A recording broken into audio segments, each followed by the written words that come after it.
No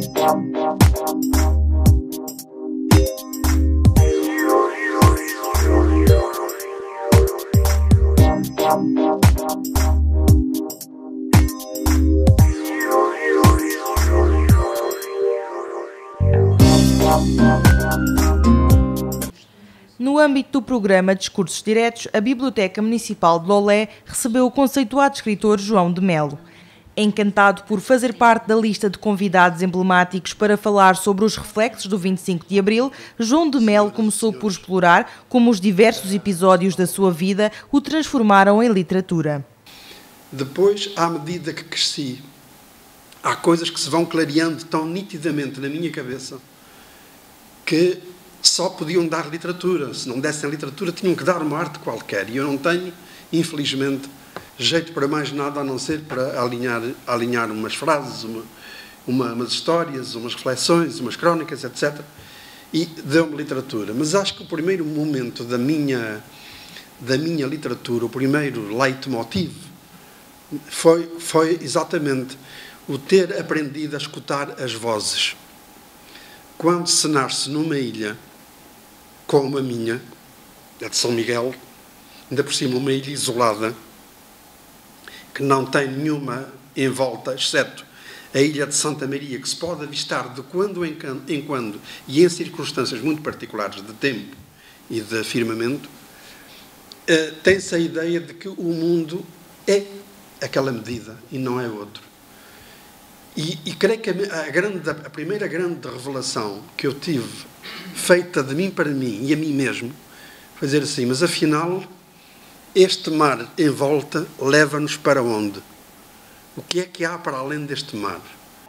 O que havia para além do mar, o escritor conheceu com 11 anos quando viajou para Portugal e se deparou com a realidade que tinha estudado na escola primária, mas nunca tinha conhecido. Seguidamente, ainda em tenra idade, o autor entra para o seminário. A experiência do seminário, com o misticismo obrigatório, com a repressão e com os vícios intramuros que aí se praticaram, foram mais um desafio para a minha rebeldia e para a minha rápida conversão à completa revelia daquilo em que eu pensava que acreditava nos Açores. Pensava que tinha vocação, que iria para a África converter pretinhos à fé cristã e salvar o mundo, obviamente. No seminário em Braga começa a ser visto como rebelde. Mais tarde é expulso e afastado para Lisboa. É quando está na capital que disputa a guerra colonial em Angola. E um chamamento mais alto faz João ir como enfermeiro para o outro lado do hemisfério. Só que alternou a uma suprema humanidade. Eu podia contar infinitamente episódios de coisas que se passaram comigo enquanto ferroviário enfermeiro, sem médico, a fazer tudo e mais alguma coisa, incluindo partos, coisa que eu nunca tinha aprendido. E a ressuscitar mortos e a salvar gente de morrer, muita, de todas as idades. E depois, aquilo que me aconteceu, enfim, em plena guerra, no mato, fora do quartel, das emboscadas, da crueldade imensa, do autêntico extermínio de um pelotão quase inteiro, que é objeto de um capítulo desse meu livro que está aí, a Autópsia do Mar de Ruínas. Isto é de tal maneira forte que a ideia que se tem é de que, por mais que se escreva, por melhor que seja, as palavras ficam sempre aquém desta grande tragédia. E eu, que precisei de escrever sobre a guerra colonial para mais depressa fazer a catarse dela, porque eu vinha completamente doente e enfermo de guerra, quando regressei, em 74, fevereiro de 74. Por mais que eu mandasse para o papel a descarga, eu persisti na minha luta, porque se é bem certo que há guerras que duram para toda a vida, ou que não terminam nunca, também é verdade que há guerras que não são só nossas, que são até por vezes mais dos outros do que de nós. E aqui entra na questão política. Todo o contexto político vivido até ao 25 de Abril e depois criou toda uma geração de escritores que viveu os dois lados de Portugal.